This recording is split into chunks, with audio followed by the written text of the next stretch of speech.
तो दोस्तों फाइनली 27 साल का लंबा इंतजार खत्म हुआ और साउथ अफ्रीका बन गया है वर्ल्ड टेस्ट चैंपियनशिप 2025 का विनर। उन्होंने ऑस्ट्रेलिया को 5 विकेट से मात दी और अपने नाम किया यह खिताब। ये खिताब दोस्तों साउथ अफ्रीका का दूसरा आईसीसी टाइटल है और इस खिताब को आने में ना 27 साल लग गए। मतलब 27 साल पहले सन 1998 में साउथ अफ्रीका ने आईसीसी का टूर्नामेंट जीता था, जिसे कि हम लोग जानते थे आईसीसी नॉकआउट्स के नाम से। उससे पहले जो टूर्नामेंट था, ये जो आईसीसी चैंपियंस ट्रॉफी आप अब देखते हो, वो पहले आईसीसी नॉकआउट्स हुआ करता था, जिसका पहला एडिशन था और वो जीता था साउथ अफ्रीका ने और फाइनल में उन्होंने हराया था वेस्ट इंडीज को। उसके बाद से साउथ अफ्रीका ने परफॉर्मेंस बहुत अच्छी करी आने वाले आईसीसी टूर्नामेंट्स में, रन्स बनाए, लेकिन किसी भी टूर्नामेंट में इनको जीत हासिल नहीं होती थी। कभी सेमीफाइनल में जाके चोक कर जाते थे तो कभी फाइनल मुकाबले में चोक कर जाते थे। और बीते पिछले 3 सालों से तो इनका परफॉर्मेंस टॉप नॉच रहा है। 2023 के वर्ल्ड कप सेमीफाइनल में गए, 2024 के टी20 वर्ल्ड कप के फाइनल में भारत के हाथों इनको हार मिली, 2025 के आईसीसी चैंपियंस ट्रॉफी के सेमीफाइनल में न्यूजीलैंड ने इनको बाहर कर दिया। मगर फाइनली जाके टिम्बा की साउथ अफ्रीका दृढ़ निश्चय रखा और जो पड़ाव था ना आखिरी फाइनल का, वो पार किया और बन चुके हैं अब ये टेस्ट की दुनिया के सबसे बड़े चैंपियन। और साउथ अफ्रीका टीम के पास अब आ गई है टेस्ट की द अल्टीमेट मेज। मतलब कमाल की क्रिकेट हमको देखने को मिली। जैसा हमने स्टार्टिंग में भी बात करी थी, मैच से पहले प्रीव्यू में जो वीडियो लाए थे कि भाई हमको ना एक बेहतरीन फाइनल देखने को मिलेगा, क्योंकि भाई साउथ अफ्रीका टीम ने जिस अंदाज में दोस्तों क्वालिफाई किया था ना, वो काबिले तारीफ था। क्योंकि जब क्वालिफिकेशन की बात थी तो टीम साउथ अफ्रीका जो थी ना, उसके तो चांसेस थे क्वालिफाई करने के दोस्तों, वो चांसेस सिर्फ 32% थे।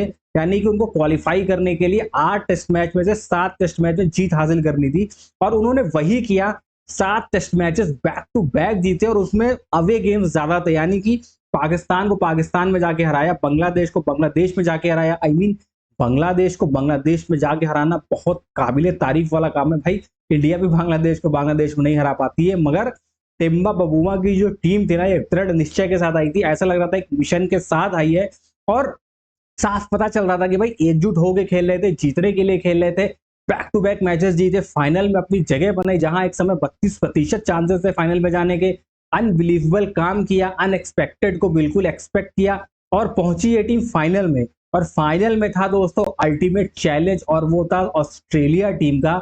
और जिस लिहाज से मतलब इन्होंने स्टार्ट किया, पहले ही दिन से लगने लगा था कि भाई साउथ अफ्रीका ना जीतने के लिए यहाँ पे आया है, तब के खेलने के लिए नहीं आया है। पहले ऑस्ट्रेलिया को पहले दिन 212 पे ऑल आउट किया। उसके बाद हाँ, केवल एक टाइम ऐसा लगा था, वो था तीसरा सेशन पहले दिन का, जब ये लग रहा था कि साउथ अफ्रीका अंडर प्रेशर है, तब के खेल रहा है। क्योंकि उनकी अप्रोच जो थी ना, वो बहुत डिफेंसिव माइंडसेट में चली गई थी और जिसका नुकसान भी उनको काफी हुआ कि भाई पहले 42 रन के स्कोर पर अपनी 4 विकेट खो देते हैं 22 ओवरों में। दूसरे दिन आते हैं 132 पे ऑल आउट हो जाते हैं। लेकिन पहले दिन से उन्होंने सीखा और सेकंड दोबारा जब बैटिंग करने आए दूसरे दिन, तब कप्तान टेम्बा बबूमा और बेडिंगम के बीच एक अच्छी साझेदारी हुई, जिसके चलते 138 की टीम पहुंची। उसके बाद जब दूसरी इनिंग में ऑस्ट्रेलिया बैटिंग करने आई तो भाई क्या बॉलिंग डाली है। फिर चाहे आप कगिसो रबाडा की बात कर लो, ब्यान मुल्डर की बात कर लो, आप बात कर लो लुंगेन गीडी की, ऑस्ट्रेलिया को 207 पे आउट किया और इनके सामने जो टारगेट था वो था 282 रनों का। मतलब वो कोई बहुत छोटा टारगेट नहीं था, काफी बड़ा टारगेट था। और सबसे बड़ी बात, जब टारगेट चेस करने होगी साउथ अफ्रीका, तो एडेन मार्करम की दोस्तों जो अप्रोच देखने को मिली, वो काबिले तारीफ थी। मतलब पहली बॉल से ही सिंगल जो भागा है ना उन्होंने, तो साफ समझ में आ गया था कि भाई रन बनाने की अप्रोच से जा रही है टीम। और यही फॉर्मूला ना काम भी आया, क्योंकि जैसे जैसे रन बनते चले गए, डॉट बॉल कम खेली, सिंगल डबल पे ज्यादा फोकस किया, बॉल की मेरिट पे खेला, डिफेंस भी दिखाया और जहां अटैक करना था वहां अटैक भी किया। तो कहीं ना कहीं उस पूरी इनिंग के सूत्रधार थे, जीत का श्रेय देखिए पूरी टीम को जाता है। बस ज्यादा जो कंट्रीब्यूशन है वो एडन मार्करम की पारी, कगिसो रबाडा के विकेट और टेम्बा बबूमा से भी आप क्रेडिट नहीं ले सकते। एडन मार्करम ने दोस्तों शानदार है, 36 रन की पारी खेली।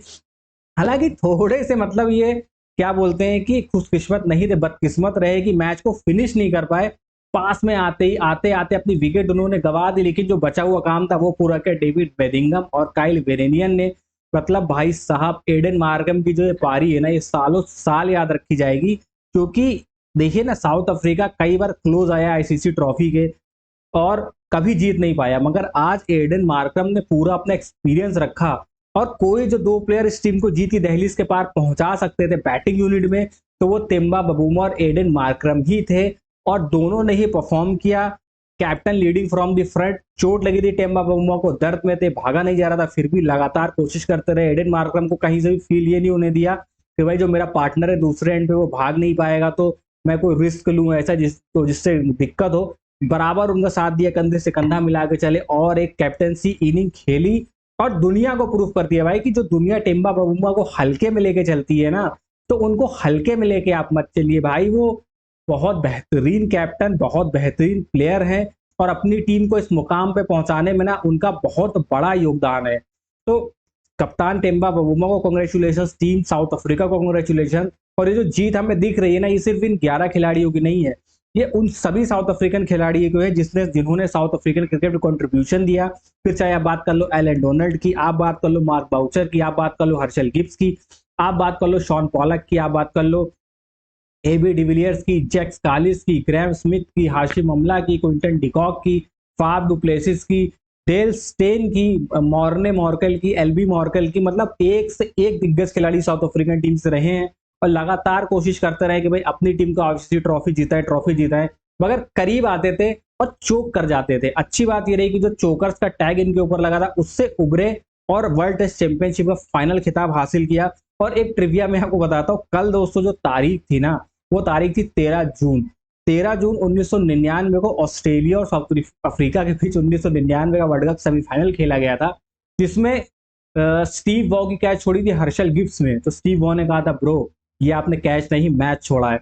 सेम मतलब इतिहास ने खुद को दोहराया और कल थी 13 जून 2025 के दिन वर्ल्ड टेस्ट चैंपियनशिप का फाइनल खेला जा रहा था। तीसरा दिन का मुकाबला था।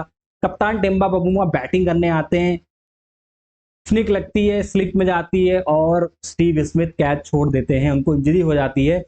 तो वही चीज दोहरा गई कि भाई स्टीव स्मिथ आपने कैच नहीं मैच छोड़ा, क्योंकि अगर उस टाइम टिम्बा बबूमा शायद 9 रन पे थे, वो आउट हो जाते और 72 रन पे 2 विकेटें गिरी हुई थी, तीसरी विकेट गिर जाती तो शायद बैटिंग अप्रोच बदल जाती, शायद जो मैच था वो ऑस्ट्रेलिया के पक्ष में चला जाता, शायद चैंपियन जो थी वो ऑस्ट्रेलिया होती। मगर सेम इतिहास ने खुद को रिपीट किया। वो कहते हैं ना कि धरती गोल है, घूम के तुम्हें वही आना है, तो वही चीज यहाँ पे हुई।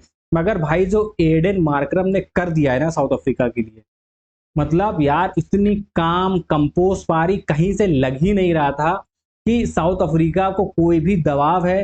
पहली बॉल से बॉल को मिडिल कर रहे थे, सिंगल डबल सिचुएशन के अकॉर्डिंग खेल रहे थे, कोई भी क्रैश शॉट नहीं खेली, गलत शॉट नहीं खेली और एक फोकस के साथ थे। और ये चीज दिखी जब उन्होंने कल अपनी सेंचुरी पूरी करी, तब भी नजर आया कि भाई क्या अहमियत रखता है ये टूर्नामेंट, ये ट्रॉफी उनके लिए और ये सेंचुरी उनके लिए। और आज भी जब वो आउट हुए थे तो 1-2 मिनट वहीं मतलब हैरानकुन खड़े रहे कि भाई ये क्या हो गया। मतलब आप उससे ये अंदाजा लगा सकते हो कि क्या कंसंट्रेशन लेवल रहा होगा एडन मार्करम का, किस जोन में चल रहे होंगे एडन मार्करम, जो मतलब आउट होने पे इतना अचरज हुआ उन्हें। ये मेज इनके हाथ में बहुत शानदार लग रही है और हमें बहुत ज्यादा खुशी है।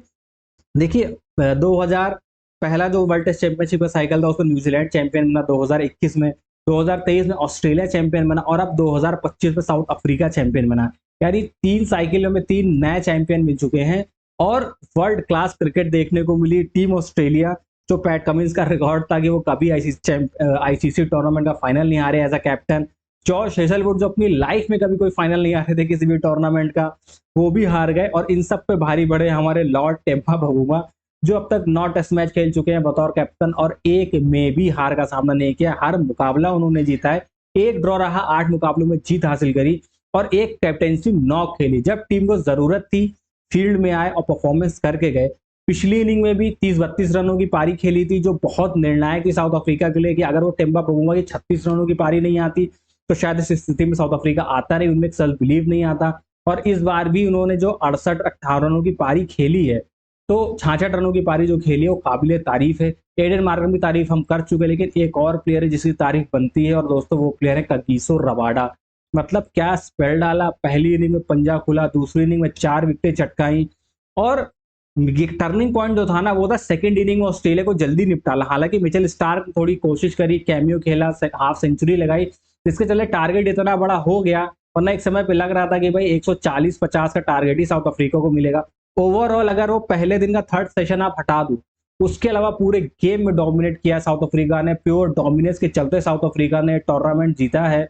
और इतने सालों से जो चीज नहीं हो पा रहा था ना, वो काम साउथ अफ्रीका ने करके दिखाया है कि भाई अब हम चैंपियन बन चुके हैं। और इससे ना एक चीज और है कि जो टीम के अंदर थोड़ा सा सेल्फ बिलीफ की कमी थी, एक होता नहीं टीम में कि भाई हम हमेशा चोक कर जाते हैं, ट्रॉफी नहीं जीतते हैं, तो वो एक सेल्फ बिलीफ आएगा टीम में। और अब जहां तक लग रहा है कि भाई जिस हिसाब से परफॉर्मेंस आई है, तो अब ऐसा लग रहा है कि भाई इनके तरफ आईसीसी के आपको और एक दो ट्रॉफीज आती हुई दिखाई दे रही हैं। क्योंकि क्या होता है ना, पहले 4 साल में एक बार आईसीसी की ट्रॉफी होती थी, T20 वर्ल्ड कप खेला नहीं जाता था, वर्ल्ड टेस्ट चैंपियनशिप का तो नामो निशान नहीं था।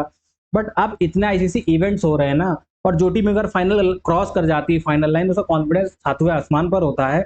और अब ये टीम ना आपको बैक टू बैक हो सकता है फाइनल सेमीफाइनल में और खेलती हुई दिखे, और हो सकता है कि ट्रॉफीज भी जीतती हुई नजर आए। But heads off to Temba Bavuma, क्योंकि भाई पोस्ट मैच प्रेजेंटेशन में भी उन्होंने ये बात कही कि भाई मुझे लोग ना सीरियसली नहीं लेते थे, मेरी इतनी वैल्यू नहीं करते थे, बोलते थे कोटा सिस्टम से आया है, तो ये जो जीत है, हमारा जो देश है उसमें जो डाइवर्सिटी है उसके चलते जो डिफरेंसेस है शायद उनको यूनाइट करे, और ये जीत किसी कम्युनिटी की नहीं, पूरे साउथ अफ्रीका की है, तो पूरे साउथ अफ्रीका को जश्न मनाना चाहिए। और वाकई में मतलब जब ये टीम जीती ना, तो इमोशन साफ नजर आ रहे थे। वो केशव महाराज का रोते हुए इंटरव्यू देना, एडन मार्करम का इमोशनल होला, इनफैक्ट टिम्बा बगुआ की आवाज में भी दर्द छलक रहा था, खुशी का दर्द।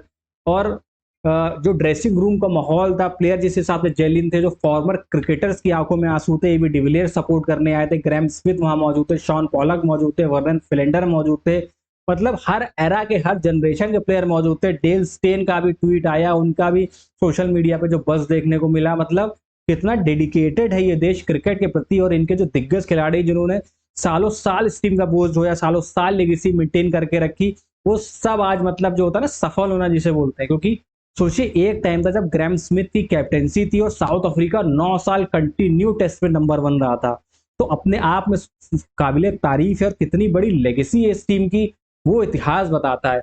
1998 में जीते थे नॉकआउट, जो कि अब आईसीसी चैंपियंस ट्रॉफी के नाम से जाना जाता है टूर्नामेंट। उसके बाद लगातार ये टीम कोशिश कर रही थी, लगातार कोशिश कर रही थी। ये जो आप पिक देख रहे हो, इसमें वेस्ट इंडीज को हराया था फाइनल में इन्होंने। और इनॉग्रल सीजन तो था आईसीसी चैंपियंस ट्रॉफी, बाद में नाम चेंज कर दिया गया, पहला सीजन खेला गया था आईसीसी नॉकआउट्स के नाम से, तो वो ये टीम जीती थी। उसके बाद से एक भी आईसीसी चैंपियंस ट्रॉफी इनके पास नहीं थी। लगातार बेचारे कोशिश करते थे, और एक चोकर्स का टैग जरूर था। हमें लगा था भाई सेकंड इनिंग में कहीं साउथ अफ्रीका फिर चोक ना कर जाए। और कल भी इनफैक्ट जब दिन खत्म हुआ था ना, 69 रन जीतने के लिए चाहिए थे, तो हमें यह था भाई कि बस जब ये टीम ना अपनी लाइन क्रॉस कर लेगी, वो 69 रन अचीव कर लेगी, तब हम जश्न मनाएंगे, तब हम खुश होंगे। और फाइनली भाई इस टीम ने लाइन क्रॉस करी, और जश्न मनाने का हम सभी को मौका दिया। वाकई में यार साउथ अफ्रीका देखिए जीतती है ना तो खुशी होती है, और ऑस्ट्रेलिया को जो भी टीम अगर हराए ना, तो हमें और ज्यादा खुशी होती है। क्योंकि और ऑस्ट्रेलिया टीम में पूरे डोमिनेंस के साथ आती 2010 के बाद, अब जाके कहीं ये आईसीसी का कोई फाइनल ऑस्ट्रेलिया हारी है। 2010 में हारी थी आईसीसी T20 वर्ल्ड कप, जो कि इंग्लैंड ने इनको हराया था, और अब साउथ अफ्रीका ने इनको बाहर का रास्ता दिखाया है। तो अब जो वर्ल्ड टेस्ट चैंपियनशिप के जो अल्टीमेट चैंपियन है वो है team South Africa. Big congratulation to Temba Bavuma, big congratulation to South Africa, big congratulation to AB de Villiers, और भी जितने लेजेंड है साउथ अफ्रीका में। जश्न कंटिन्यू रहना चाहिए। और अब दोस्तों आ रहा है नेक्स्ट वर्ल्ड टेस्ट चैंपियनशिप की साइकिल स्टार्ट हो रही है 20 जून से, जिसमें आपको इंडिया दिखाई देगी इंग्लैंड के साथ। अब हम कवर करेंगे एक एक चीज, तो आप हमारे साथ बने रहिएगा। और आपका क्या कहना है साउथ अफ्रीका की जीत के बारे में, हमें कमेंट बॉक्स में कमेंट करके जरूर बताइएगा। वीडियो पसंद आई तो वीडियो को लाइक कर दीजिएगा, चैनल पर नए हैं तो चैनल को सब्सक्राइब कर दीजिएगा, और फैमिली फ्रेंड के साथ इसे जरूर शेयर करिएगा।